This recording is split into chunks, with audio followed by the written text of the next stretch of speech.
Capítulo 3. La tarea imposible. Pasaba de la medianoche y las calles estaban solas. Conduje mi camioneta, pick-up a otro estacionamiento vacío y apagué el motor. En la quietud todo. Lo que podía escuchar era el inquietante zumbido halógeno de las luminarias de la calle y el rasgar de mi pluma mientras tachaba otro alimentador de franquicia.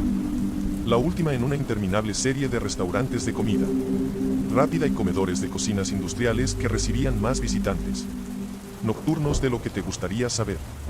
Esa es la razón por la que personas como yo venían a lugares como este a altas horas de la madrugada. Puse mi tabla sujetapapeles bajo el reposabrazos, tomé mi equipo de trabajo y comencé a reponer las trampas para ratas. Están por todas partes esas pequeñas cajitas verdes. Pon atención en casi cualquier restaurante y las encontrarás escondidas a plena vista. Mi trabajo era ponerles la carnada, moverlas del lugar o reemplazarlas. Algunas veces me sacaba la lotería y encontraba un cadáver de rata, lo cual nunca me tomaba por sorpresa. Reconoces la muerte cuando la hueles. Esta no era la misión por la cual me había enlistado en la Fuerza Aérea, con sueños de unirme a una unidad de pararescatistas. En ese entonces tenía 19 años y pesaba 80 kilos. Cuando obtuve mi licencia militar 4 años más tarde, me había inflado hasta más de 130 kilos y estaba en un tipo distinto de trabajo.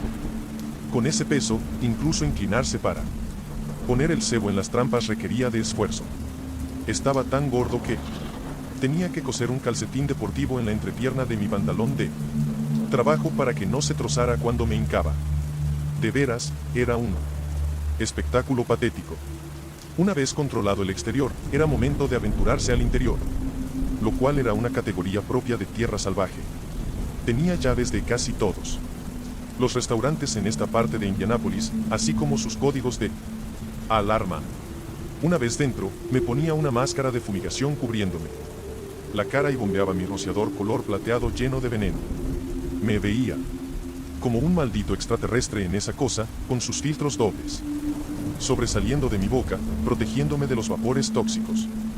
Si había algo que me gustaba de ese trabajo era la naturaleza sigilosa de trabajar tarde, entrando y saliendo de las oscuras sombras. Amaba esa máscara por el mismo motivo. Era vital, no porque me protegiera de ningún maldito insecticida. La necesitaba porque hacía que fuera imposible que cualquier persona me viera, incluyéndome a mí. Si por casualidad me encontraba con mi propio reflejo en una puerta de cristal o en un mostrador de acero inoxidable, no era a mí a quien estaba viendo. Era la copia de un soldado de asalto. El tipo de persona que se embolsaría unos brownies viejos mientras sale por la puerta. No era yo. Algunas veces veía cucarachas correr a esconderse cuando prendía las luces o rociaba con veneno los mostradores y las baldosas del suelo.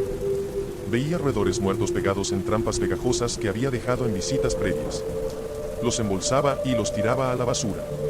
Revisaba los sistemas de iluminación que había instalado para atrapar polillas y moscas, y los limpiaba también. Después de una media hora ya me había ido, conduciendo al siguiente restaurante. Tenía una docena de paradas cada noche y tenía que recorrerlas todas antes del amanecer. Tal vez este tipo de trabajo suene asqueroso para ti. Cuando lo recuerdo, me da asco también, pero no por el trabajo. Era un trabajo honesto. Necesario. Carajo, en el campo de entrenamiento básico de la Fuerza Aérea le caí mal a mi primer sargento de instrucción y ella me volvió la reina de las letrinas. Era mi responsabilidad mantener relucientes las letrinas de nuestras barracas. Ella me dijo que, si encontraba una sola mancha de suciedad en esa letrina en cualquier momento dado, me regresaría al día 1 y me uniría a una nueva escuadrilla. Yo me lo tomé con disciplina. Estaba feliz de estar en la Fuerza Aérea, y limpié hasta más no poder esa letrina. Podrías haber comido del suelo. 4 años más tarde, el muchacho que estaba emocionado de limpiar las letrinas había desaparecido y ya no sentía nada en absoluto. Dicen que siempre hay luz al final del túnel, pero no la hay una vez que tus ojos se acostumbran a la oscuridad, y eso es lo que me había ocurrido. Estaba entumecido. Entumecido ante mi vida, miserable en mi matrimonio, y yo había aceptado esa realidad. Era un imitador de guerrero convertido en francotirador de cucarachas en el turno de la noche. Solo otro zombie vendiendo su tiempo en la tierra, moviéndome en automático. De hecho, la única reflexión que tenía sobre mi trabajo en ese momento era que, en realidad, lo consideraba un ascenso. Cuando obtuve mi licenciamiento del ejército, conseguí un trabajo en el Hospital St. Vincent. Trabajaba como guardia de seguridad de las 11 p.m. a las 7 a.m. por el salario mínimo y ganaba como unos $700 al mes. De vez en cuando, veía una camioneta de Eco-Love estacionarse. Estábamos en la ronda regular del exterminador y era parte de mi trabajo abrirle la puerta de la cocina del hospital. Una noche nos pusimos a charlar, y él me mencionó que Eco-Love estaba contratando personal, y que el trabajo incluía una camioneta gratis y ningún jefe vigilándote. Significaba también un aumento en mi salario del 35%. No pensé en los riesgos a la salud. No estaba pensando en absoluto. Estaba tomando lo que se me estaba ofreciendo. Estaba en ese sendero, alimentado con cuchara en la boca, de tomar el camino que ofreciera menor resistencia, dejando que los dominós cayeran en mi cabeza, lo cual estaba matándome lentamente. Pero hay una diferencia entre no sentir nada y ser ingenuo. En la oscuridad de la noche no había muchas distracciones para sacarme de mis pensamientos, pero sabía que había derribado el primer dominó. Había comenzado la reacción en cadena que me puso al servicio de Eco-Love. La Fuerza Aérea debió haber sido mi boleto de salida. La primera sargento de instrucción sí terminó mandándome a otra unidad y, en mi nueva escuadrilla, me convertí en un recluta ejemplar. Medía 1.88 metros y pesaba cerca de 80 kilos. Era ágil y fuerte.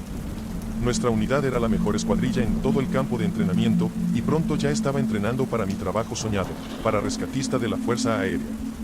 Éramos ángeles guardianes con colmillos, entrenados para caer desde el cielo tras líneas enemigas y llevar a los pilotos derribados fuera de peligro. Yo fui uno de los mejores en ese entrenamiento. Era uno de los mejores en lagartijas, y el mejor en sentadillas, aleteo de piernas y atletismo. Estuve a un punto de graduarme con honores, pero había algo de lo que no te hablan en la charla de inducción al entrenamiento en pararescate: la confianza en el agua. Ese es un bonito nombre para un curso en el que intentaban ahogar tu culo por semanas, y yo me sentía incomodísimo en el agua. A pesar de que mi madre nos sacó de la asistencia pública y de la vivienda subsidiada en solo 3 años, aún entonces no les sobraba dinero como para clases de natación, y evitábamos las albercas.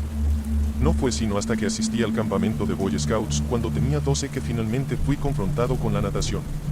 Abandonar Buffalo me permitió unirme a los Scouts, y el campamento era mi mejor oportunidad de conseguir todas las insignias de mérito que necesitaba para mantenerme en el proceso de convertirme en Scout Águila.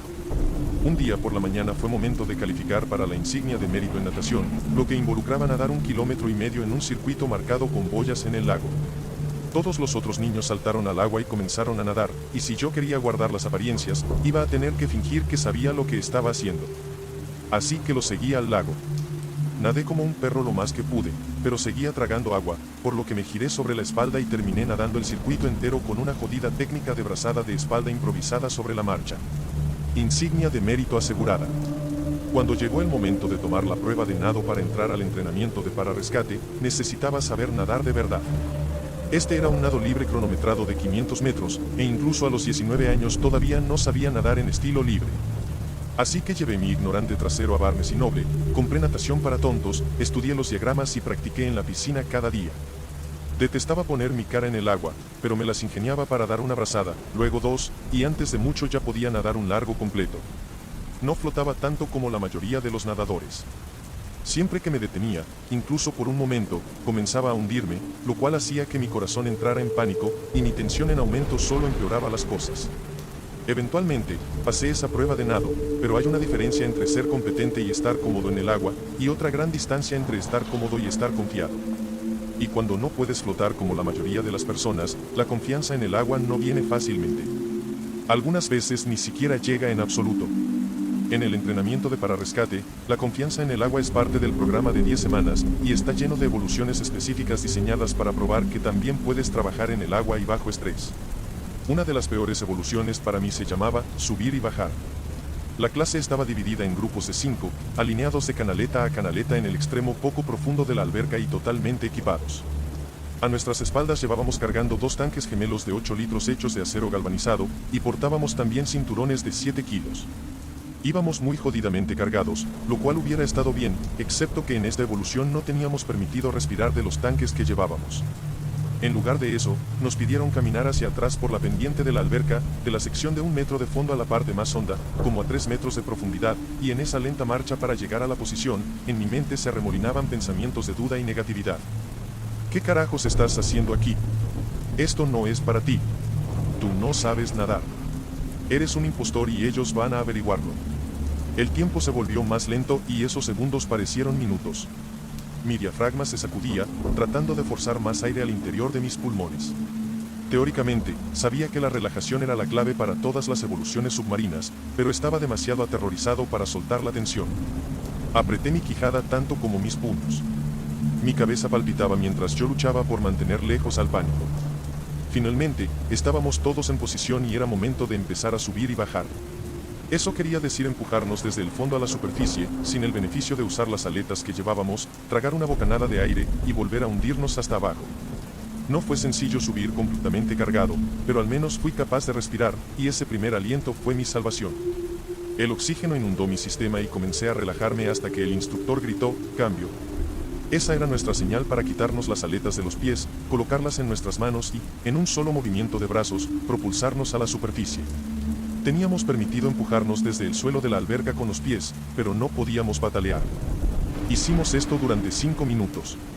Desmayos en la superficie o aguas poco profundas no son inusuales durante el entrenamiento de confianza en el agua.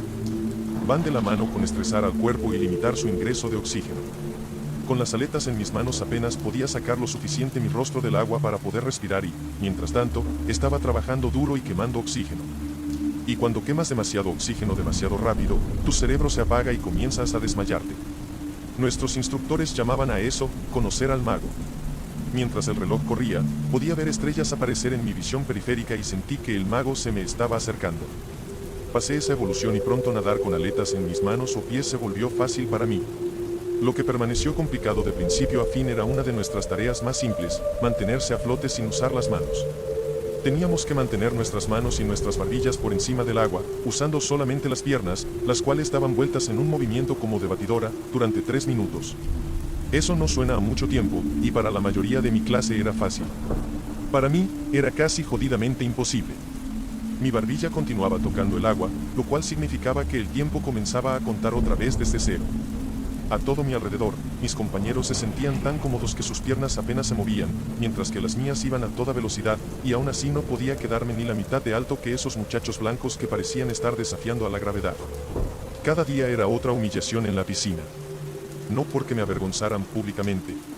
Pasé todas las evoluciones, pero por dentro estaba sufriendo. Cada noche, me quedaba obsesionado con la tarea del próximo día y me daba tanto miedo que no podía dormir, y rápidamente mi miedo se transformó en resentimiento hacia mis compañeros quienes, en mi mente, la tenían más fácil, lo cual sacaba los trapos sucios de mi pasado. Yo era el único hombre negro en mi unidad, y esto me recordaba a mi infancia en un pueblo rural de Indiana.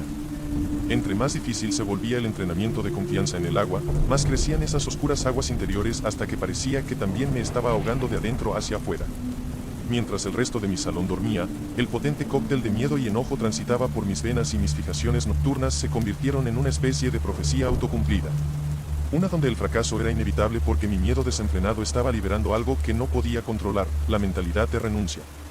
Todo llegó a un punto crítico 6 semanas después de iniciar el entrenamiento con el ejercicio de respiración entre compañeros. Hicimos duplas, en cada par se tomaban el uno al otro del antebrazo y, en turnos, respirábamos por un solo snorkel. Mientras tanto, los instructores nos movían violentamente, tratando de separarnos de nuestro snorkel.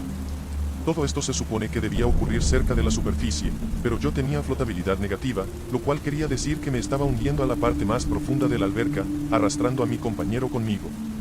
Él tomaba aire y me pasaba el snorkel. Yo nadaba a la superficie, exhalaba en un intento de sacar el agua del tubo y tomar aliento antes de devolvérselo, pero los instructores hacían que eso fuera casi imposible. Usualmente solo despejaba el tubo a la mitad e inhalaba más agua que aire. Desde el arranque, yo estaba operando con un déficit de oxígeno mientras luchaba por mantenerme cerca de la superficie.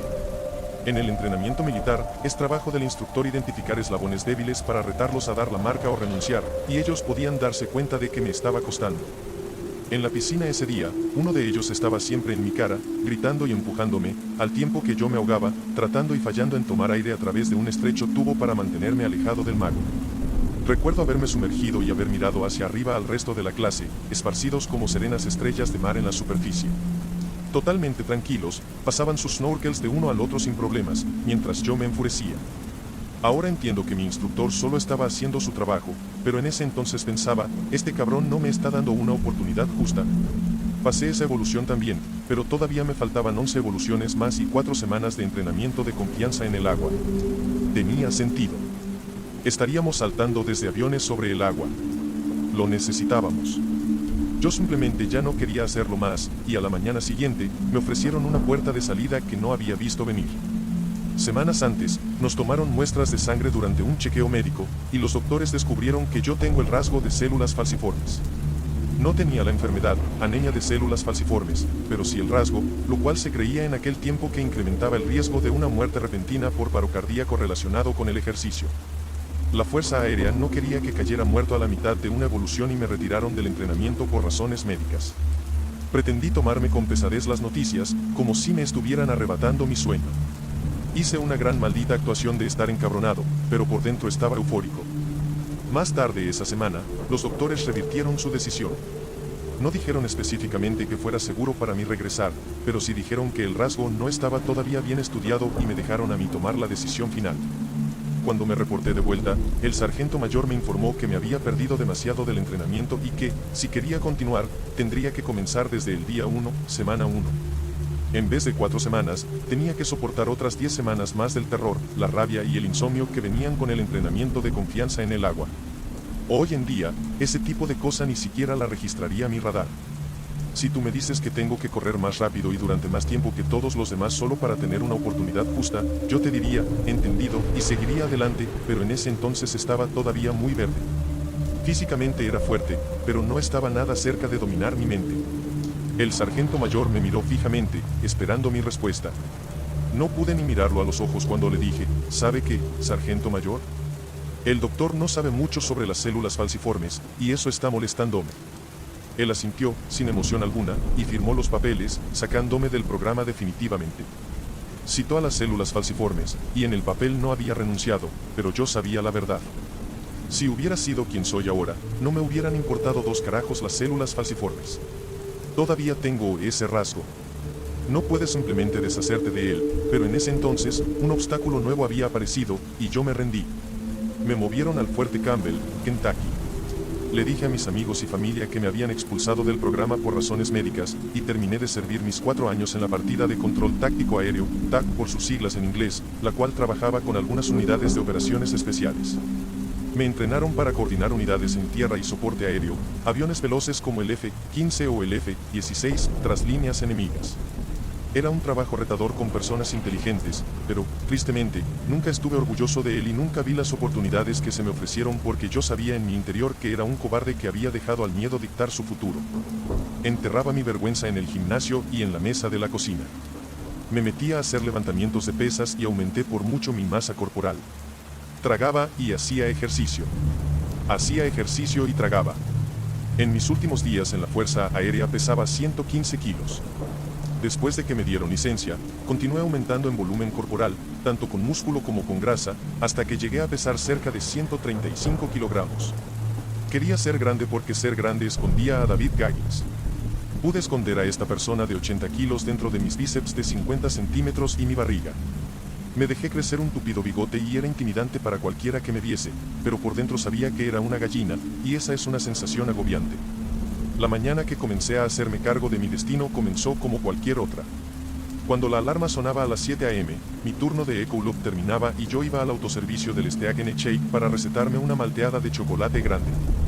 Siguiente parada, 7-Eleven, por una caja de mini donas de chocolate Hostess. Me terminaba esto en mi camino de 45 minutos manejando a casa, a un hermoso departamento en un campo de golf en el bello Carmel, Indiana, el cual compartía con mi esposa, Pam, y su hija. ¿Recuerdas ese incidente del Pizza Hut? Me casé con esa chica. Me casé con una muchacha cuyo padre me llamaba Nigger. ¿Qué dice eso de mí? No podíamos costearnos esa vida. Pam no estaba trabajando, pero en aquellos días de cargar deudas en tarjetas de crédito, nada tenía mucho sentido. Yo iba a 110 kilómetros por hora en la carretera, zampándome dosis de azúcar y escuchando la estación local de rock clásico cuando Sound of Silence, sonido del silencio, empezó a escucharse en el estéreo. Las palabras de Simon y Garfunkel sonaban con el eco de la verdad. La oscuridad era, en efecto, una amiga. Trabajaba en la penumbra, escondía mi verdadero ser de amigos y extraños. Nadie hubiera creído cuán entumecido y temeroso estaba en ese entonces porque me veía como una bestia con la que nadie se atrevería a entrometerse, pero mi mente no estaba bien, y mi alma pesaba por tanto trauma y fracaso. Tenía todas las excusas del mundo para ser un perdedor, y usaba cada una. Mi vida estaba resquebrajándose, y Pam lidiaba con eso abandonando la escena. Sus padres aún vivían en Brasil, a solo 110 kilómetros de ahí. Pasábamos la mayor parte de nuestro tiempo separados. Llegué a casa del trabajo alrededor de las 8 a.m., y el teléfono sonó tan pronto entré por la puerta. Era mi madre. Ella conocía mi rutina. Vente por tu desayuno de siempre, me dijo. Mi desayuno de siempre era un buffet para uno, de dimensiones tales que solo unos cuantos podrían terminárselo en una sola sentada.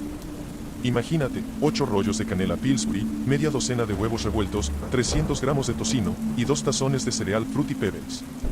No olvides que acababa de devorar una caja de donas y una malteada de chocolate. Ni siquiera tuve que responderle. Ella sabía que estaría ahí. La comida era mi droga de elección y yo siempre me tragaba hasta la última migaja. Colgué, cambié el canal de la televisión, y entré a la bañera, desde donde pude escuchar la voz del narrador filtrarse a través del vapor. Captaba algunos fragmentos. Los SEAL de la Marina, los más duros del mundo.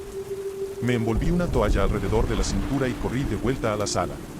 Era tan grande que la toalla apenas cubría mi gordo trasero, pero me senté en el sillón y no me moví por 30 minutos. El programa seguía a una generación de entrenamiento en demolición subacuática básica SEAL, BUD/S por sus siglas en inglés, en su Semana Infernal, la más ardua serie de tareas en el entrenamiento físicamente más demandante del ejército. Yo veía a esos hombres sudar y sufrir mientras atravesaban pistas de obstáculos lodosas, corrían en la arena blanda sosteniendo troncos sobre sus cabezas y tiritaban en un oleaje de hielo. El sudor se acumulaba en mi cuero cabelludo, estaba literalmente al filo del asiento mientras veía a algunos hombres, de los más fuertes del grupo, tirar la toalla y rendirse. Tenía sentido. Solo un tercio de quienes comenzaban el entrenamiento BUD/S lograba completar la Semana Infernal, y en todo mi tiempo de preparación como pararescatista, no recordaba haberme sentido tan mal como esos hombres se veían. Estaban hinchados, irritados, sin dormir, exhaustos, muertos andando, y yo estaba celoso de ellos. Entre más observaba, más seguro estaba de que había respuestas sepultadas bajo todo ese sufrimiento. Respuestas que yo necesitaba. Más de una vez, la cámara paneaba hacia el interminable océano espumeante, y cada vez que lo hacía, yo me sentía patético. Los SEAL eran todo lo que yo no era. Lo suyo se trataba de orgullo, dignidad y la clase de excelencia que viene de bañarse en el fuego, de ser golpeado un montón de veces y volver por más, una y otra vez. Eran el equivalente humano de la espada más dura y filosa que puedas imaginar. Buscaban la flama, tomaban los embates por el tiempo que fuera necesario, más tiempo aún, hasta volverse temerarios y letales. No estaban motivados. Estaban determinados. El programa se acabó con la graduación. 22 orgullosos hombres estaban de pie, hombro con hombro, en sus uniformes blancos de gala antes de que la cámara hiciera un acercamiento a su oficial al mando. En una sociedad donde la mediocridad en demasiadas ocasiones es el estándar y es demasiado a menudo recompensada, dijo, existe una intensa fascinación por los hombres que detestan la mediocridad, que se rehúsan a definirse a sí mismos en términos convencionales y que buscan trascender las capacidades humanas tradicionalmente reconocidas. Este es exactamente el tipo de persona que el entrenamiento BUD/S está diseñado para encontrar. La clase de hombre que encuentra una manera de completar todas y cada una de las tareas, haciendo lo mejor que puede. La clase de hombre que se adaptará y superará todos y cada uno de los obstáculos. En ese momento, sentí como si el oficial al mando estuviera hablándome directamente a mí, pero después de que el programa terminó, caminé de vuelta al baño, fui al espejo y me miré de la cabeza a los pies. Se notaban cada uno de mis 135 kilos. Era todo lo que aquellos que me odiaban en mi pueblo de origen decían que sería, sin educación, sin habilidades para el mundo real, cero disciplina y un callejón sin salida de futuro. La mediocridad hubiera sido un ascenso gigantesco. Estaba al fondo del barril de la vida, inserto en los desechos de la sociedad, pero, por primera vez en demasiado tiempo, estaba despierto. Casi no hablé con mi madre durante el almuerzo, y solo comí la mitad de mi desayuno de siempre porque mi mente estaba en asuntos no resueltos. Nunca había dejado de anhelar ser parte de una unidad de élite de operaciones especiales y, bajo todas las capas de carne y de fracaso, ese deseo continuaba ahí. Ahora estaba regresando a la vida, gracias a la azarosa aparición de un programa que continuaba operando en mí como un virus expandiéndose de célula a célula, tomando el control. Se convirtió en una obsesión de la que no me podía sacudir. Cada mañana, después del trabajo, por casi 3 semanas, llamaba a reclutadores en servicio activo de la Marina y les contaba mi historia. Telefoneaba a oficinas por todo el país. Les decía que estaba dispuesto a mudarme si ellos conseguían meterme al entrenamiento SEAL. Todos me rechazaron. La mayoría no estaba interesada en candidatos con un servicio militar previo. Una oficina de reclutamiento local estaba intrigada y quería conocerme en persona, pero cuando llegué con ellos, se rieron de mí en mi cara. Era demasiado pesado, y a sus ojos era solo otro aspirante con delirios. Me fui de esa junta sintiéndome de la misma forma. Después de llamar a todas las oficinas de reclutamiento en servicio activo que pude encontrar, marqué a la unidad local de reservas de la Marina y hablé con el suboficial Steven Eschaljo por primera vez. Eschaljo había trabajado con múltiples escuadrones F-14 8 años antes de unirse al personal de reclutamiento en San Diego, donde los SEAL entrenan. Él trabajaba día y noche y rápidamente ascendió de rango. Su mudanza a Indianápolis vino con una promoción y el reto de encontrar reclutas para la Marina en medio de los maizales.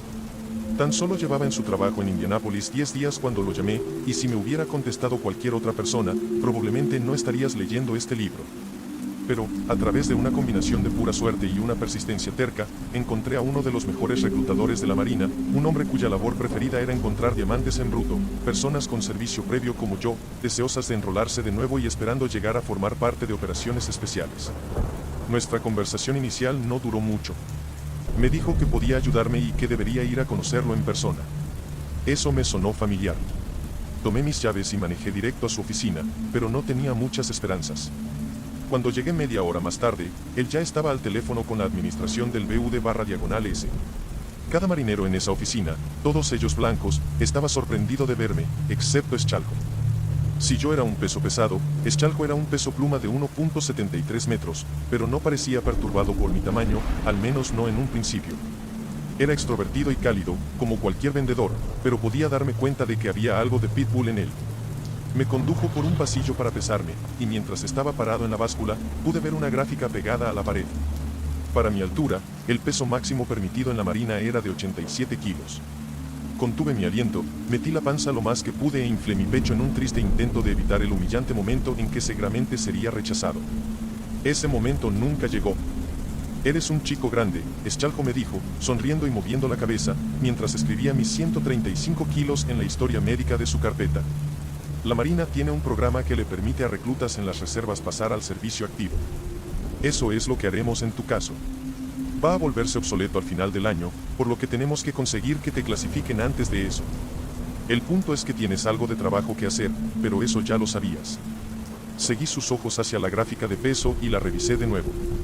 Él asintió con la cabeza, sonrió, me dio una palmada en el hombro y me dejó para que me enfrentara con mi realidad.